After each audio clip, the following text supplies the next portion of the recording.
Olá, estamos iniciando Folha na TV pela TV com Maceió, TV Maceió Agora, Rádio Maceió Agora, todas as redes sociais, além de mais de 20 aplicativos pelo sistema IPTV.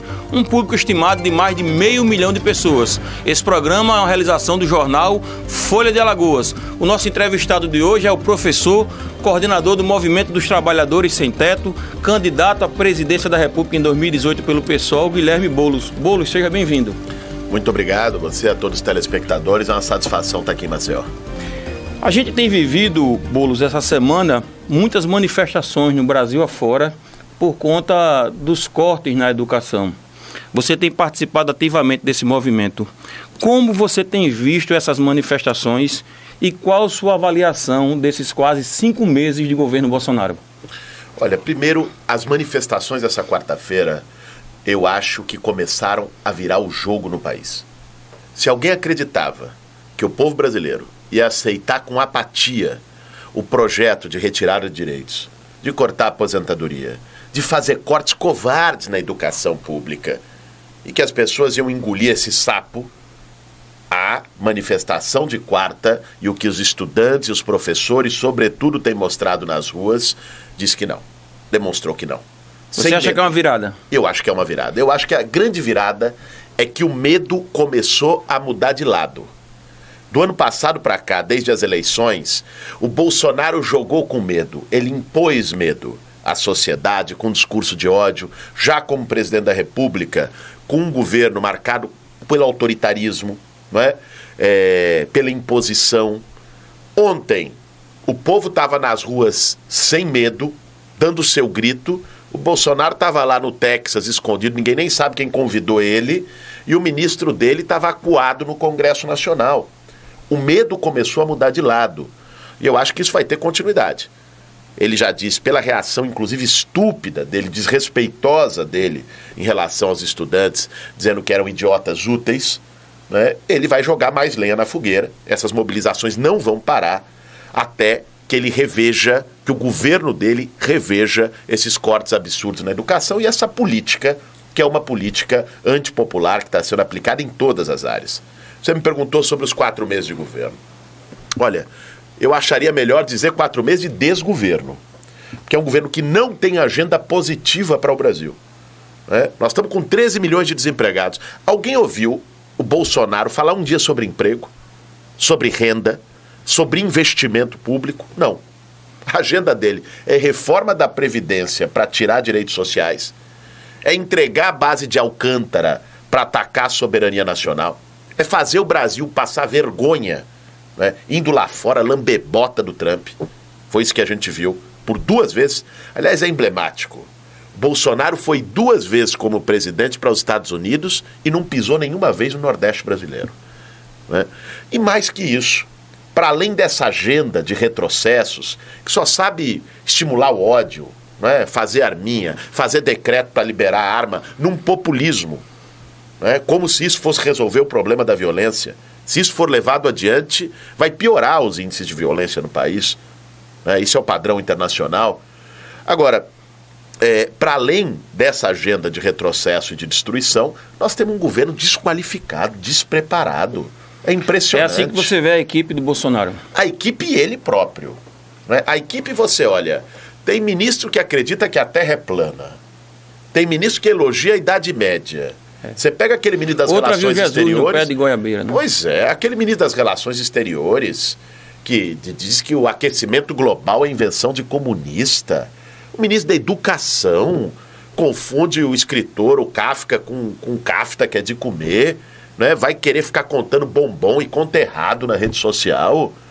Você olha esse governo, você fala, não é possível que seja tanto atrapalhado. O próprio Sérgio Moro, que posava de moralista, de juiz, de intelectual, de engravatado, não consegue citar uma biografia, não consegue acertar a língua portuguesa. Bolsonaro é um desafio para ele ler um teleprompter num evento oficial. Fica o dia inteiro no Twitter falando baixaria, né? Bota ele lá em Davos para falar, não consegue falar 3 minutos, fica se tremendo todo. Ou seja, é um despreparo completo. É uma turma que não está à altura do desafio de governar o Brasil. Brasil. A interferência dos filhos na gestão Bolsonaro. Pois é, você entrar nesse ponto... Aliás, quando o Bolsonaro fala nas redes sociais, a gente não sabe se é ele ou se é o Carluxo. Ou se é o Carluxo que roubou a senha dele, como aconteceu. Carluxo é o 02, é isso? Se é 02, 03, é um desses aí, é o que é vereador no Rio de Janeiro. O que eu sei que chamam de 01, que está encrencado agora. Quebraram o sigilo bancário do Flávio Bolsonaro, né? Já tem uma série de movimentações suspeitas em relação a imóveis, que pode ser lavagem de dinheiro do dinheiro da milícia do Rio de Janeiro. E aí a gente começa a se questionar quem é que pagou toda aquela rede de disparo de WhatsApp na eleição, aquela rede de mentira, quem é que está pagando agora de novo?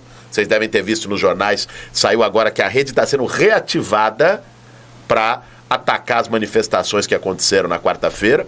Então, eu acho que quanto mais mexer nessa família do Bolsonaro, mais vai se encontrar coisas muito pouco republicanas, do porão da República, né?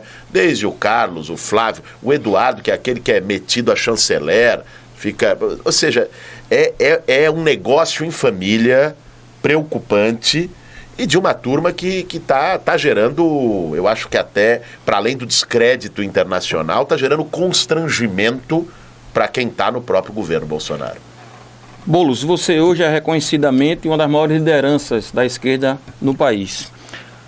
O governo do PT, dito um governo de esquerda, apesar que muitos entendem que o PT só manteve os ideários de esquerda até a Carta ao Povo Brasileiro, ali em 2002. Mas no senso comum, um governo de esquerda não resolveu a questão da reforma agrária. Inclusive andou de mão dadas com os ruralistas. Os juros permaneceram altíssimos, favorecendo o mercado financeiro. Não enfrentou a mídia hegemônica. Vários escândalos de corrupção. Enfim, qual a real diferença entre um governo de esquerda e um governo de direita? Olha, eu acho que a tua questão é muito importante e essa lista que você apontou de limites dos governos do PT, eu assino embaixo de todos eles. Né? 13 anos de governo do PT, e aqui eu acho que a gente tem que fazer hoje um balanço equilibrado. Você teve avanços importantes, claro, do ponto de vista de investimento social, investimento público, políticas sociais no Brasil, aumento do crédito, os mais pobres tiveram acesso à possibilidade de consumo e a serviços públicos que não tinham tido anteriormente. Isso é importante, precisa ser valorizado e eu acho que o povo brasileiro reconhece e valoriza. Agora, teve limites importantes também. Por exemplo, não ter feito uma reforma política. Eu disse isso ao Lula já em mais de uma ocasião, que eu acho que esse foi um erro fatal, né? E que se paga o preço até hoje. Quando se chegou ao governo em 2003, quando o Lula é eleito, com um clamor popular muito forte em 2002, tinha espaço e tinha condição para governar de um outro jeito, para governar de um outro jeito, para não ficar refém das velhas oligarquias no Congresso Nacional, para não ficar refém do PMDB. Tinha condição de propor uma reforma política para mudar a lógica de financiamento de campanha, que é a base da corrupção nesse país. Porque não adianta ficar também fazendo moralismo como parte do judiciário em relação à corrupção, só fulanizar, prende um, prende outro, faz espetáculo na opinião pública e não muda o sistema que é corrupto. Tem que mudar o sistema que é corrupto. Que grande empresário financia campanha eleitoral e depois recebe em troca favor em licitação, lei que favorece ele aprovada pelo Congresso, não é? Uma série de benefícios. Então, poderia ter mudado esse sistema, ter gerado maior participação popular, com plebiscito, com referendo para grandes temas, não é? Poderia ter democratizado mais o Estado brasileiro, entendido que governabilidade não pode ser uma relação apenas entre o Congresso e o Presidente da República, ali limitada à Praça dos Três Poderes. Isso para ficar num ponto. Outros que você levantou, democratização dos meios de comunicação no país, uma reforma tributária, né, para fazer com que os super ricos comecem a pagar imposto. A classe média e os mais pobres sustentam o Estado brasileiro, pagam uma carga tributária elevada. Agora, o super rico, o banqueiro, o grande empresário, paga muito pouco imposto. Nossa lógica do tributo é sobre o consumo, né? Claro. E quem termina pagando é o pobre. Nós temos 49% de toda a arrecadação tributária nesse país é sobre consumo. Você tem 21%, 22% sobre renda e menos de 5% sobre patrimônio. Ou seja, é uma tributação regressiva, porque o pobre, tudo que ele ganha, e mesmo a classe média, uma parte importante do que ela ganha, vai para consumo. O super rico, o que ele ganha, ele investe, ele aplica. E essas aplicações têm pouca tributação. E o consumo muita. E o consumo muito. Então, proporcionalmente, os de baixo pagam mais do que os de cima. Então, essa estrutura tem que mudar. Se você olha o tema dos bancos, é um escândalo, o país afundado numa crise e o Bradesco, o Itaú, o Santander tendo lucro recorde a cada trimestre. O Santander Internacional se sustenta pela sua filial no Brasil. Sabe por quê? Porque na Espanha, que é a matriz dele, o juro é 1%. Para uma mesma operação que aqui o juro é 30%, 40%, 50%. Pega o rotativo do cartão de crédito, mais alto do mundo. Spread bancário, um dos mais altos do mundo. E isso, lamentavelmente, não foi mexido, além do tema agrário, urbano, que são temas gerais. Então, reformas estruturais, aquelas que o presidente João Goulart dizia desde 1964 no comício da Central do Brasil, e que tomou um golpe, exatamente por defender, mexer nesses privilégios e nessas estruturas. Essas reformas, lamentavelmente, seguem pendentes no Brasil, e é um desafio da nossa geração, é o desafio de uma nova esquerda nesse país, pautar essas reformas.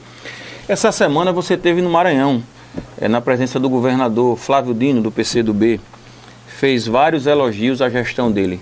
O que há de diferente no Maranhão em relação ao restante do país?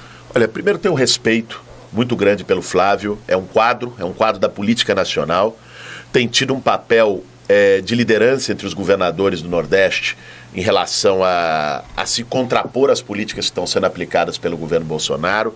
Estive junto com ele, atendeu o nosso convite para estar numa mesa da Unidade Progressista há um mês e tanto atrás, junto com estávamos eu, Flávio, Fernando Haddad, Sônia Guajajara, Ricardo Coutinho, governador da Paraíba, para pensar a unidade do campo progressista e da esquerda. E acho que o que tem sido feito, sobretudo no tema da educação, né, nessa oportunidade que eu tive com o Flávio antes de ontem, estive em São Luís para uma atividade na universidade com os estudantes, e ele me recebeu no Palácio e detalhou os investimentos que têm sido feitos na educação, seja em relação ao salário dos professores, seja a abertura de novas escolas, centros de ensino. E eu acho que isso é muito importante, principalmente quando o governo federal só sabe falar em corte. Boulos, eu vou fazer uma pergunta, peço que você responda somente após o nosso intervalo, por favor. O PT deverá apresentar novamente um presidenciável em 2022, se até lá ainda tivermos democracia, claro. Na sua avaliação, o erro de 2018 irá se repetir? A gente volta já.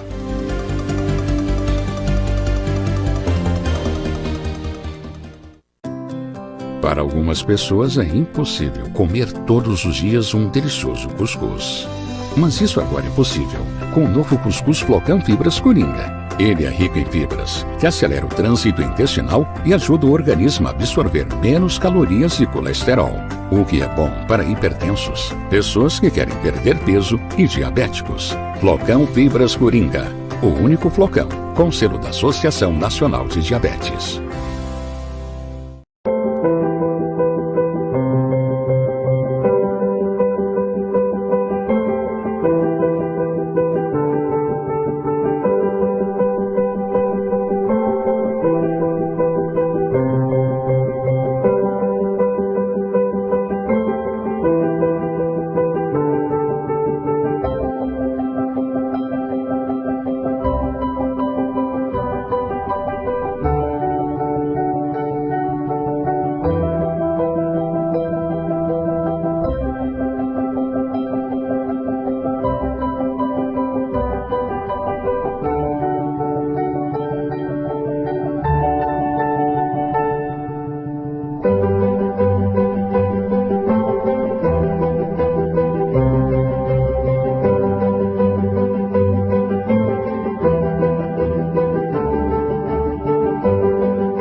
Estamos de volta com Folha na TV, pela TV com Maceió, TV Maceió Agora, Rádio Maceió Agora, todas as redes sociais, além de mais de 20 aplicativos pelo sistema IPTV.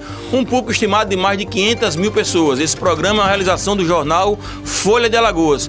O nosso entrevistado de hoje é o coordenador do Movimento dos Trabalhadores Sem Teto, o presidenciável Guilherme Boulos.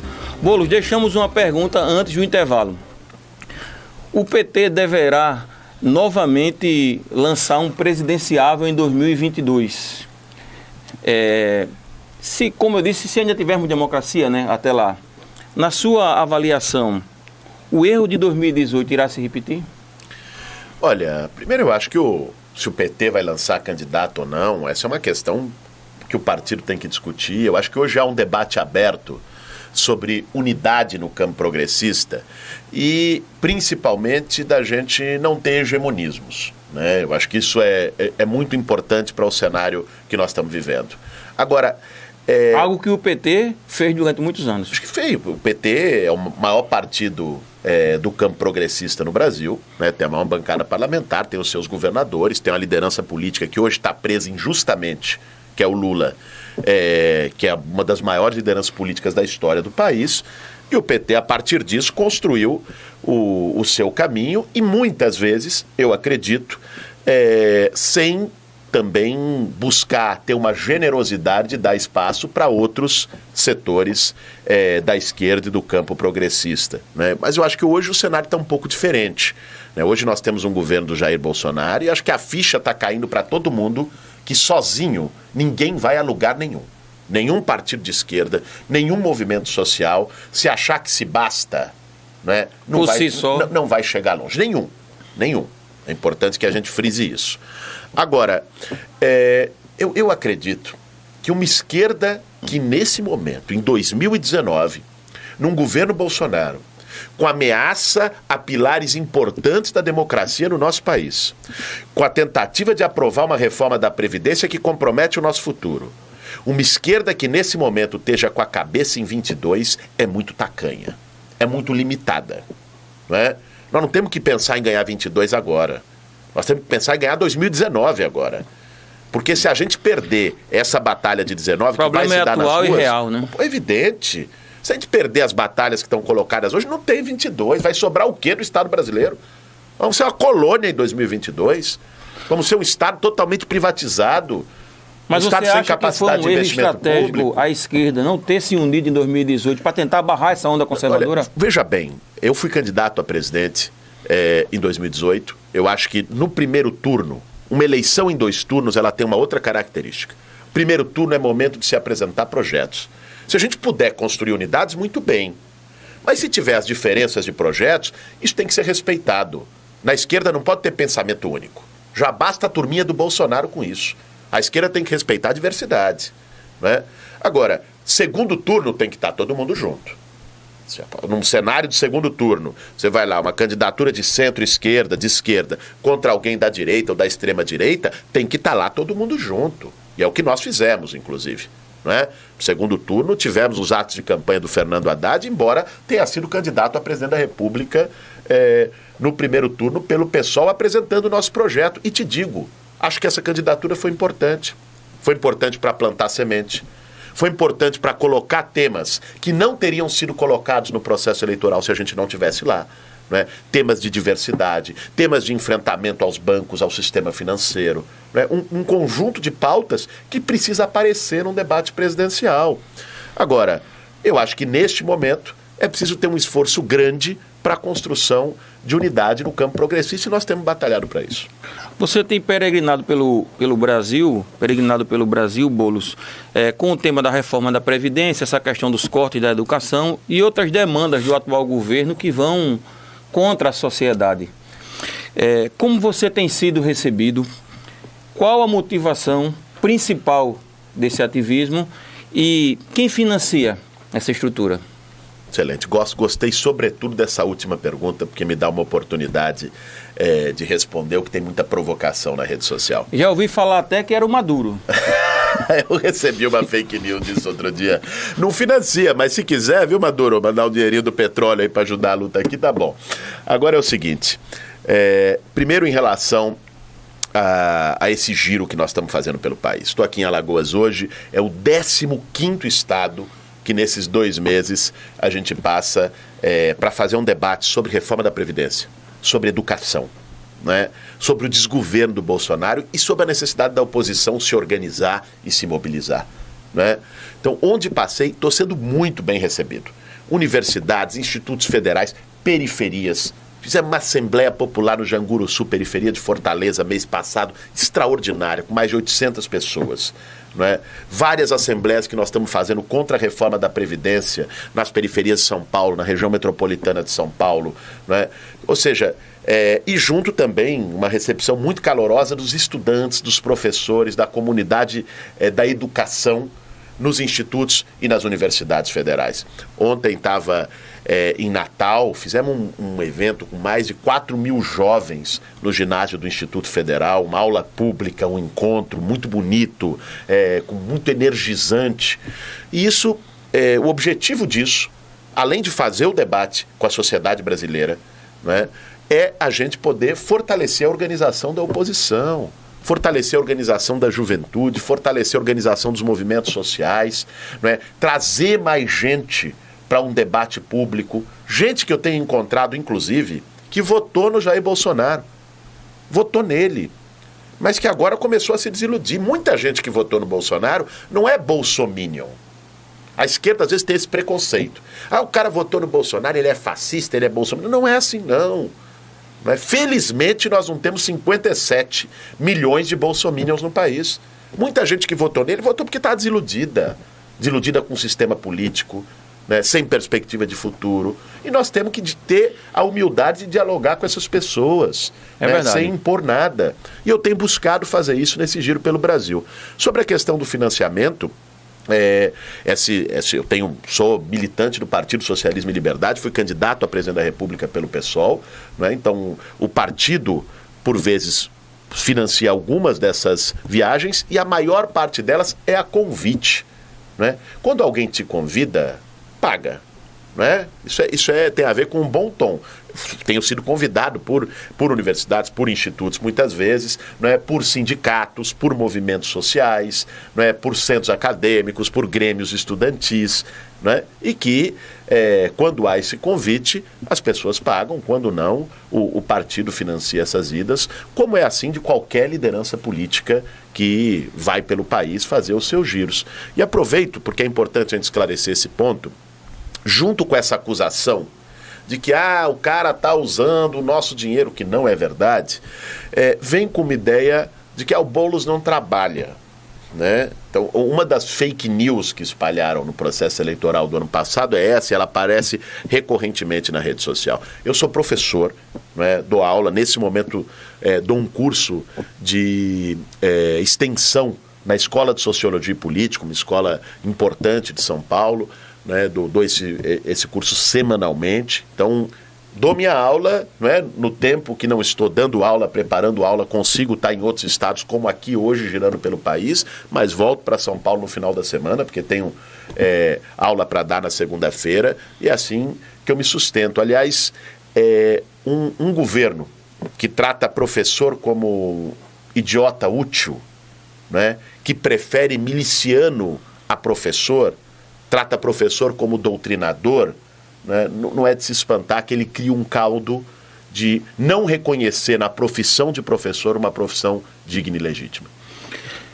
Boulos, diante desse trabalho que você vem fazendo, você vem naturalmente fazendo uma análise, né, um termômetro de como está a situação de cada estado. Claro, como você disse, né, a organização dos trabalhadores, essas frentes, né, de oposição. A gente poderia dizer que está se criando realmente, novamente, uma frente de oposição no país. Quem faz parte dessa frente? E há algum outro presidenciável que faz parte desse grupo que tem ajudado?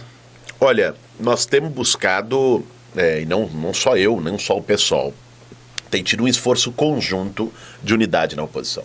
Eu citei aqui agora há pouco a mesa que nós fizemos há 1 mês e meio atrás com Fernando Haddad, com Flávio Dino, comigo, a Sônia e o Ricardo Coutinho, né, que é do PSB, o Haddad do PT, o Dino do PCdoB, eu e a Sônia do PSOL.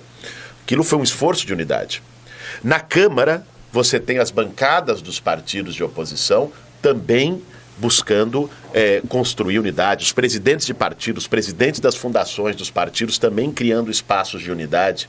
Eu tive agora com o Flávio Dino, tive ontem com a governadora Fátima Bezerra, no Rio Grande do Norte, tive há 2 semanas atrás com a Marina Silva, em Brasília também conversando. Ou seja, nós temos buscado ter o máximo de unidade possível para enfrentar esse retrocesso, né? E nessa unidade tem que caber todo mundo que defenda a democracia brasileira, que defenda os direitos sociais, que defenda a soberania nacional.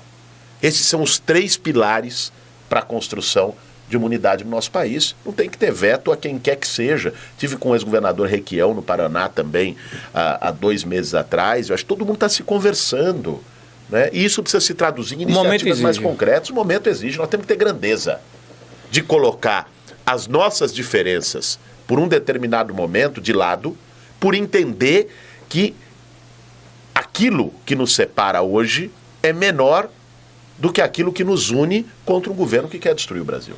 Reforma da Previdência, Boulos. Olha, eu não diria nem reforma da Previdência. O que está em jogo hoje é a destruição da Previdência Pública. Chamar isso de reforma já é generosidade. Queria poder aqui falar alguns pontos sobre esse projeto. Veja bem. Primeiro, há uma tentativa deliberada de tornar inviável a aposentadoria de milhões de trabalhadores a partir do INSS. Como? Quando você combina a criação de uma idade mínima de 65 para homens, 62 para mulheres, com aumento do tempo de contribuição para 20 anos para ter 60% do salário e 40 anos para ter aposentadoria integral, o que você está dizendo ao fazer isso é que a maioria dos trabalhadores que hoje se aposentam não poderão se aposentar. Vou dar um dado. 70% dos aposentados brasileiros atuais se aposentaram com menos de 20 anos de contribuição. Ou seja, não estariam aposentados se valesse as regras da reforma do Bolsonaro. Na aposentadoria por idade, né? Eles tinham menos de 20 anos de contribuição, mas tinham chegado à idade e conseguiram se aposentar. Dessa forma não vai mais. Uma parte importante deles não foi nem a aposentadoria. Nós temos 5 milhões de idosos no Brasil que recebem benefício de prestação continuada pelo LOAS. Agora, e que eles querem sacar. Isso é uma covardia tremenda. Você reduzir o BPC a R$400 até os 70 anos, ainda que comece com 60, mas reduzir a R$400 não compra nem remédio. É verdade. Não paga e num nem momento difícil médico da vida, né? Quando você é idoso, onde as demandas de saúde normalmente surgem. Claro, isso é um crime. Crueldade. Isso é um crime. O que separa hoje 5 milhões de pessoas entre ter comida na mesa ou não ter é o BPC. E eles querem mexer nisso. Mexer na aposentadoria rural, né? Ampliar, tornar mais difíceis as regras para as mulheres, que já têm dupla e tripla jornada de trabalho, né? As mulheres trabalham em média, né? Esse é um dado do IPEA, as mulheres trabalham em média 7 horas e meia a mais que os homens por semana, porque tem jornada doméstica, tem jornada familiar, porque o Brasil ainda é um país profundamente machista, que reserva essas tarefas às mulheres. Então é óbvio que as mulheres têm que ter o direito de se aposentar antes, por um reconhecimento dessa realidade que precisa ser combatida. Agora, onde eu quero chegar? Veja, a ideia de tornar as regras do INSS quase proibitivas, ela tem um sentido. É crueldade, mas não é só crueldade. É você poder criar o problema para vender a solução. E a solução que eles apresentam é o regime de capitalização. É forçar o trabalhador a fazer a sua poupança em bancos privados para ter uma aposentadoria lá na frente. Bancos que vão ganhar horrores com as taxas de administração. Alguém já viu?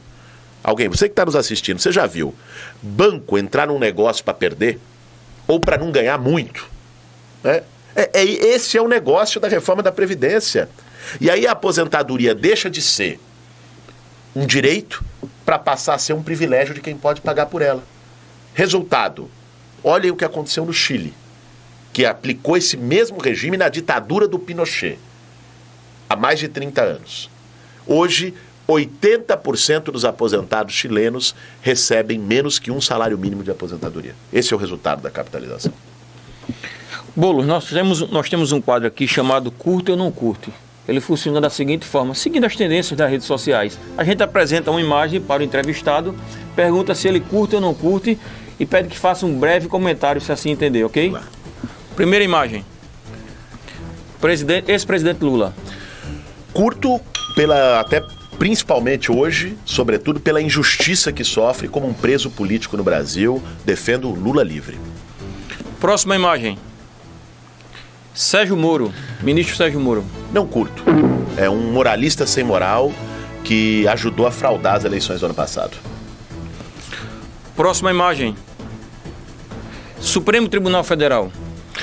Olha, o Supremo como uma instituição é importante para o Brasil. Agora, eu acho que hoje o Supremo está aquém do papel institucional que deveria ter para assegurar a democracia desde algum tempo. Curte ou não curte? Esse é o problema. Tem a instituição Supremo... Você curte? Eu acho que é necessária para a democracia e curto. A situação que o Supremo se deixou colocar no último período, eu não curto. Sobretudo se for Gilmar Mendes, né? Eu acho que é aí que você não curte. Eu acho que de maneira geral. Próxima imagem. Senador Renan Calheiros, aqui de Alagoas. Não curto. Não curto, acho que o Renan representa uma política feita com toma lá da cá, com balcão de negócios, que é a cara do PMDB. Esse velho centrão, que hoje, de algum modo, está cumprindo algum grau de oposição interessada ao Bolsonaro, mas que fez muito mal ao Brasil. Próxima imagem. O presidente da Câmara, Rodrigo Maia. Não curto. Não curto pela pauta que o Rodrigo Maia representa. Rodrigo Maia representa uma pauta ultraliberal para o país, é o defensor, um fiador da reforma da Previdência, de privatizações, de desmonte do Estado brasileiro, que eu acho que afetam o nosso povo agora e as próximas gerações. Próxima imagem. O presidenciável Ciro Gomes. Olha, entre curto e não curto, colocaria também que curto, apesar de ter diferenças da maneira como o Ciro está se posicionando hoje, mas acho que na trajetória é alguém que está no campo democrático, no campo progressista, enfim, no campo de oposição ao Bolsonaro. Ele abandonou a esquerda no segundo turno, Boulos, na sua avaliação? Eu não concordei com a posição do Ciro no segundo turno, né? Acho que sair naquele momento e não ter uma postura empenhada não era o mais correto a se fazer. Boulos, estamos chegando ao final da nossa entrevista. Quero aqui agradecer a sua participação. A gente sabe da correria, da sua agenda, como você disse, tem visitado o Brasil todo. Agradecer a sua participação. Espero que a gente possa se encontrar numa outra oportunidade, né, dentro de um espaço democrático. Reiterar o convite, né, para uma outra oportunidade, ao passo que deixo um espaço para suas considerações finais. Eu agradeço aqui o espaço e a oportunidade no programa e quero dizer o seguinte: o que aconteceu essa semana no Brasil, com a mobilização dos estudantes, com a mobilização dos professores, com uma mobilização cívica, cidadã pela educação, isso começa a virar o jogo, né? Começa a virar o jogo no sentido de que mostra que a sociedade brasileira não vai aceitar um projeto de destruição nacional. Não vai aceitar que se corte na educação enquanto se compra deputado com emenda de 40 milhões para aprovar a reforma da Previdência. Não vai aceitar um projeto que ataca direitos, ataca a democracia, ataca a soberania, um presidente autoritário. Aqueles que acharam que o povo estava adormecido receberam a resposta nessa semana e isso vai continuar. Não foi um dia. Isso vai continuar como uma mobilização da sociedade brasileira e é muito importante que cresça, é muito importante que as ruas deem a resposta e que apontem o caminho para o próximo período. Ok, Boulos, obrigado mais uma vez. Obrigado a você pela audiência. Folha na TV, o nosso compromisso é com a verdade.